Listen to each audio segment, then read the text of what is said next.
Are you caring for a loved one with dementia? You don't have to figure this out all on your own. Welcome to Truth, Lies, and Alzheimer's, the show that helps you reimagine a new relationship with your loved one, a relationship a little more free of stress and anxiety. Join host Lisa Skinner and her 30-plus years of experience as she guides you on a new path to a better relationship with those you care for. Here's Lisa. Hi, everybody. Welcome back to another new episode of the Truth, Lies, and Alzheimer's Show. I'm Lisa Skinner, your host. Today, I'm talking about how inflammation actually affects our body. And I mentioned this before, but I'm going to say it again. There have been correlations found between inflammation in our bodies and our brain and our risk of developing Alzheimer's disease. So this is what I think is important for all of us to know. And part of it is how insulin resistance, in other words, diabetes, fuels chronic inflammation. So pay attention to this. This is very important. That happens to be one of the biggest drivers of chronic inflammation is insulin resistance. When your cells stop responding to insulin, and insulin is produced in our pancreas, our bodies compensate by producing more of it. This chronic elevation in insulin does more than affect just our blood sugar. It triggers the release of pro-inflammatory cytokines and leads to the accumulation of visceral fat, or especially, it's in parentheses here, especially around the belly. That's why we hear so many recommendations that belly fat is not a good thing to have for our health. That fat, in turn, secretes even more inflammatory chemicals, creating a vicious cycle. Over time, this low-grade inflammation silently contributes to, number one, heart disease. Number two, type 2 diabetes. Alzheimer's, also known as type 3 diabetes in some circles. Cancer, joint degeneration, and autoimmune disorders. Common symptoms linked to chronic inflammation, just general fatigue, tired all the time, joint or muscle pain, bloating and puffiness, skin rashes, low-grade fevers, and the solution: address the root cause. Reverse insulin resistance naturally, and then our bodies want to heal. Remove the interference, and it will. Let's talk about how to calm the fire and restore balance naturally. So I'm going to break this down for you and answer the question of how inflammation does affect our bodies. Inflammation is at the root of practically all known chronic health conditions. Wow, that's a frightening statement. This is how it impacts our brain.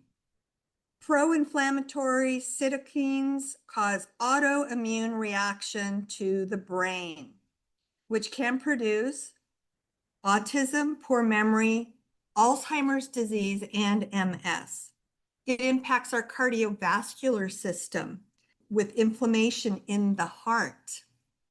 Arterial and various walls contribute to heart disease, strokes, high blood sugar, diabetes, or anemia.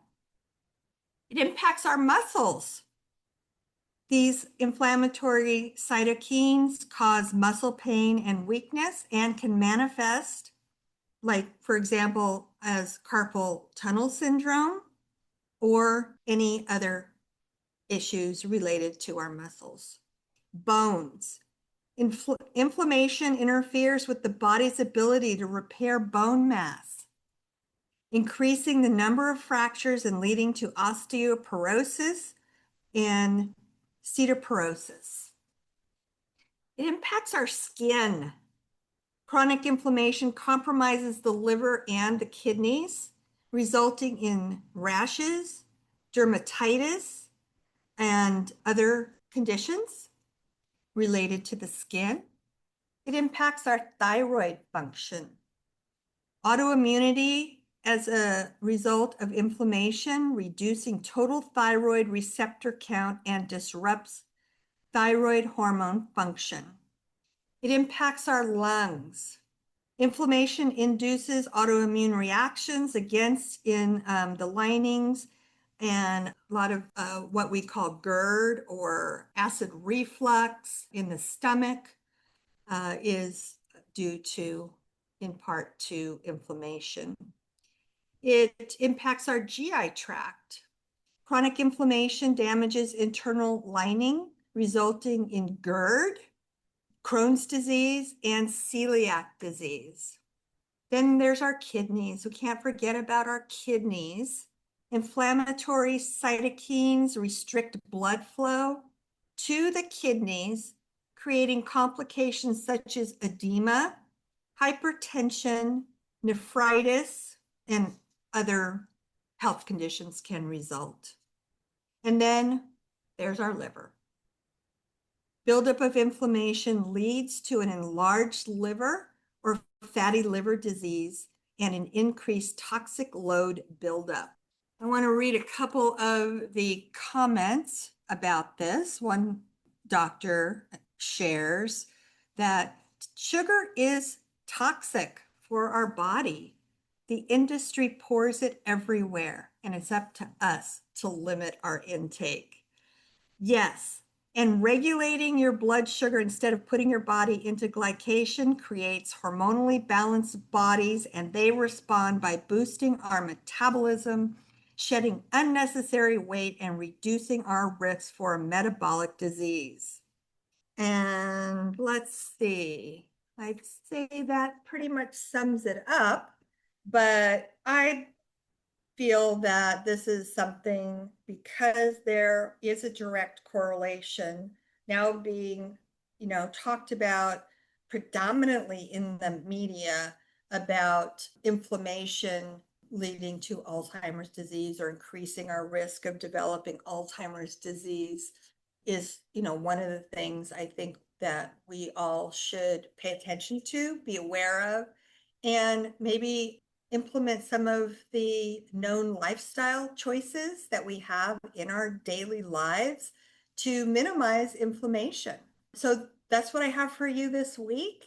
Again, I appreciate you all being here, spending part of your day with me. I hope you find this information at least interesting, if not valuable. Everybody's going to take it differently, but I will be back next week and each week thereafter with another new episode of the Truth, Lies, and Alzheimer's Show.